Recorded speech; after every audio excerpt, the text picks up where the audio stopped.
അപ്പോൾ ഇവിടെ വന്നിരിക്കുന്നത് അയാൾ വളരെ സ്കൂട്ടർ അവിടെ നിർത്തിയിട്ട് നല്ല പരിചയമുള്ള സ്ഥലത്ത് പരിചയമുള്ള ഒരാൾ വരുന്നത് പോലെ നേരെ വന്ന് നേരെ വാതിൽ തുറന്ന് നേരെ അകത്ത് കയറി.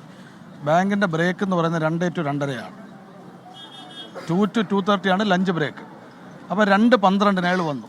ആ ലഞ്ച് ബ്രേക്ക് സമയം അറിയാവുന്ന ആൾ. ഇവർ ഒരു പിയൂണ് മാത്രം ഫ്രണ്ട് കൗണ്ടറിലുണ്ടായിരുന്നു, ബാക്കിയുള്ളവർ അകത്തായിരുന്നു. ആഹാരം കഴിക്കാൻ ഡൈനിങ് ഹാളിനകത്തായിരുന്നു. അപ്പോൾ ആ സമയം തന്നെ മനസ്സിലാക്കി കൃത്യമായിട്ട് വന്നു. കയ്യിലൊരു കത്തി, സാധാരണ നമ്മൾ കറിക്കത്തിയായിട്ട് ഉപയോഗിക്കുന്ന ഒരു കത്തി, നൈഫ്, അത് പിയൂണിനെ കാണിച്ചിട്ട് നേരെ ക്യാഷ് കൗണ്ടറിലോട്ട് പോയി ആ ഗ്ലാസ് പൊട്ടിച്ച് അതിനകത്തുണ്ടായിരുന്ന ഈ 47 ലക്ഷം രൂപ നിരത്തി പല ബണ്ടിലായിട്ട് വെച്ചിരുന്ന 3 ബണ്ടിൽ 15 ലക്ഷത്തോളം രൂപ 3 ബണ്ടിലെടുത്ത് അയാളുടെ ബാഗിനകത്തോട്ട് വെച്ച് ഏതാണ്ടൊരു 2-3 മിനിറ്റ്സ് ആണ് അയാൾ ആകെ ബാങ്കിനകത്ത് ചെലവഴിച്ചത്.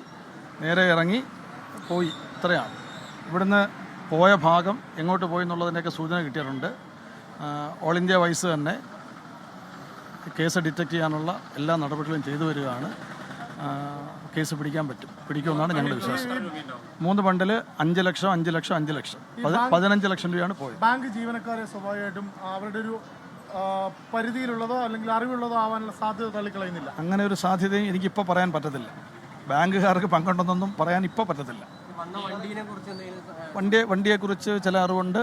ആളിനെക്കുറിച്ച് നമുക്ക് ഐഡന്റിഫൈ ചെയ്യാൻ പറ്റിയില്ലെങ്കിൽ പോലും അയാൾ പോയ റൂട്ടിനെ കോട്ടയിലെ ഫെഡറൽ ബാങ്ക് ശാഖയിൽ ഉണ്ടായ മോഷണത്തിൽ SP സംസാരിക്കുകയായിരുന്നു. അദ്ദേഹം പറഞ്ഞത് അതുതന്നെയാണ്.